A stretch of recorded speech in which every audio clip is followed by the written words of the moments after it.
نبی صلی اللہ علیہ وآلہ وسلم نے انسان کو انسان کی غلامی سے نکالا۔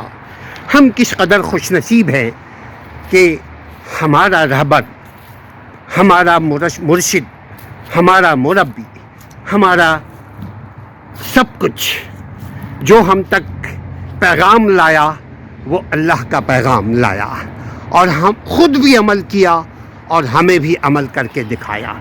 اس نے ہم انسانوں کو انسان کی غلامی سے نجات دلانے کے لیے ایک زرین اصول مرتب کر کے قرآن اور حدیث صحیحہ کی صورت میں ہمیں عطا فرما دی۔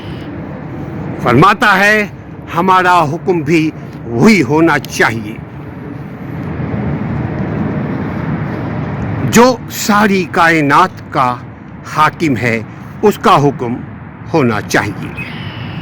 جس طرح سے کوئی جانور کسی اور جانور کا مالک نہیں ہوتا، جس طرح کوئی جانور کسی اور جانور کا حاکم نہیں ہوتا، جس طرح کوئی جانور دوسرے جانور کا بندہ نہیں ہوتا، اسی طرح سے کوئی انسان بھی کسی انسان کا حاکم یا مالک یا کوئی انسان کسی انسان کا بندہ نہیں ہوتا۔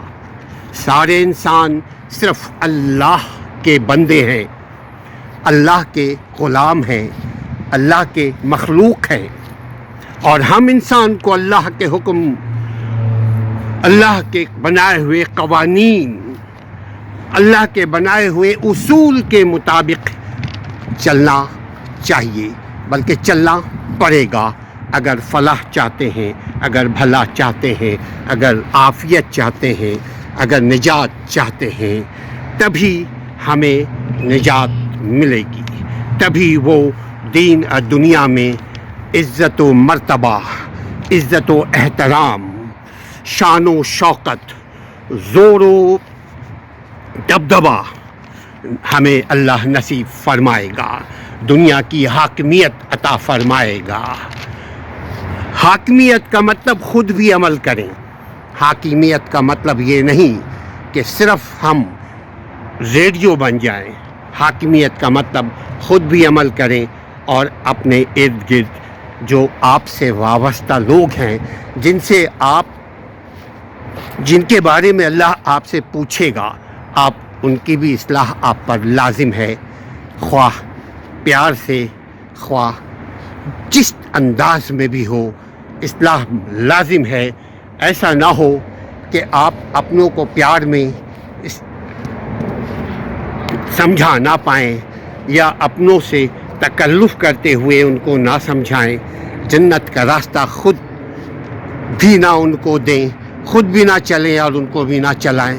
آپ بہتر انداز میں، بہتر اسلوب کے ساتھ، دعاؤں کے ساتھ، علم و ہنر، حکمت کے ساتھ آپ دین اور دنیا میں عزت اور مرتبہ حاصل کرنے کا، دین و دنیا میں شہرت اور طاقت اور عزت والا مقام حاصل کرنے کا فارمولہ دیں اپنے اہل و عیال کو بھی۔ اللہ تعالی ہمیں توفیق عطا فرمائے جو کہتے ہیں اس پر عمل کرنے کی۔ اللہ کے بندے بن کر اللہ کی فرما برداری کرنے کی کوشش کرنی چاہیے۔ انسان کی غلامی سے تبھی ہم انسان کی غلامی سے نکل پائیں گے۔ آج ہم دنیا میں ذلیل و خوار ہو رہے ہیں، اس کی وجہ ہی یہی ہے کہ ہم نفس کی غلامی میں مبتلا ہیں۔ آج ہم اپنے خواہشوں کے غلامی میں مبتلا ہیں۔ آج ہم جب اپنی غلامی سے، اپنے نفس کی شرارت کی غلامی سے نجات حاصل نہ کر سکیں تو دنیا کی غلامی سے کیسے ہم حاصل کر سکتے ہیں نجات؟ لہذا نبی نے انسان کو انسان کی غلامی سے نکالا۔ ہم نبی کے امتی ہیں، ہم پر لازم ہے کہ ہم بھی اس غلامی سے خود نکلنے کی کوشش کریں، احکام الہی اور فرمان الہی کے تعلیمات کی روشنی میں۔ آمین یا رب العالمین۔